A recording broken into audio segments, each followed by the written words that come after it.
Boss, right. Now हमारा chalk point कौन सा है? बॉस हो चुका है, तो चॉक पॉइंट है हमारा ये वाला। तो प्राइस जो है डाउन साइड आने के बाद चॉक कर दिया डायरेक्ट। अब अप ट्रेंड से क्या हो गया? डाउन ट्रेंड में। अब हमें कंफ्यूजन हो गया कि यार अब हम करें क्या? डाउन ट्रेंड हो गया, नीलेश भाई ने बोल दिया कि स्ट्रक्चर मैपिंग में चॉक होने के बाद डाउन ट्रेंड हो जाता है और ट्रेंड कंटिन्यू करता है। अब हमें करना क्या है? एंट्री कहाँ से लेनी है?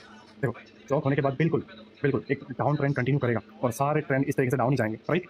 बट ये डाउन ट्रेंड करने से पहले एक बाइंग आती है, इसे हमेशा माइंड में रख देना कि अप ट्रेंड के बाद जब चॉक होता है तो पहले एक बाइंग आएगी और ये बाइंग थोड़ी बड़ी रहेगी। क्यों? क्योंकि वो दबा के लिक्विडिटी ग्रैब करेगा जिससे रिटेलर ट्रैप हो जाए और फिर एक लंबी गिरावट आएगी। क्योंकि अगर एक लंबी गिरावट चाहिए तो बड़ा ऑर्डर भी तो फिल होना चाहिए और उसके लिए बड़ी लिक्विडिटी चाहिए, राइट। तो वो इस तरीके से करता है। नाउ फंडा आता है कि कौन से ऑर्डर ब्लॉक से या कौन से पॉइंट से बाइंग आएगी, राइट, किस जगह से बाइंग आएगी। तो आपको चार्ट को पूरा जूम करना है और यहाँ से पुराना एक ऑर्डर ब्लॉक आ रहा होगा, चॉक वाला पॉइंट लेना है, ठीक है। चॉक वाला पॉइंट कहाँ पर है उसके नीचे नीचे आना है और देखना कि यहाँ पे पुराना कोई ऑर्डर ब्लॉक है जो सबसे पहला है।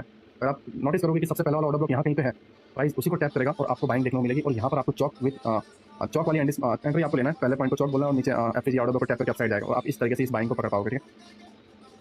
और टारगेट आपको अगेन यहाँ पे एक चॉक हो चुका है तो ऑब्वियसली बात है वो दूसरा चॉक करने नहीं जाएगा, ट्रेंड डाउन करेगा, ट्रेंड तो करने वाला नहीं है, ठीक है। तो उस केस में आपको टारगेट इस पॉइंट के बिलो जो कोई भी ऑर्डर ब्लॉक हो या ये लेग में पहला जो ऑर्डर ब्लॉक हो वहाँ पे आपको टारगेट रख देना है। प्राइस जो है वहाँ तक जाने के बाद फिर यहाँ पे जो ऑर्डर ब्लॉक आएगा वहाँ से आपको एक रियल एंट्री मिलेगी फॉर डाउन ट्रेंड। ये आपका काउंटर ट्रेड है, ठीक है, क्योंकि ट्रेंड चेंज हो चुका है और डाउन ट्रेंड में बाइंग कर रहे हो जो सबसे बड़ी आने वाली है, राइट। आई होप आप ये समझ चुके हो। नाउ मैं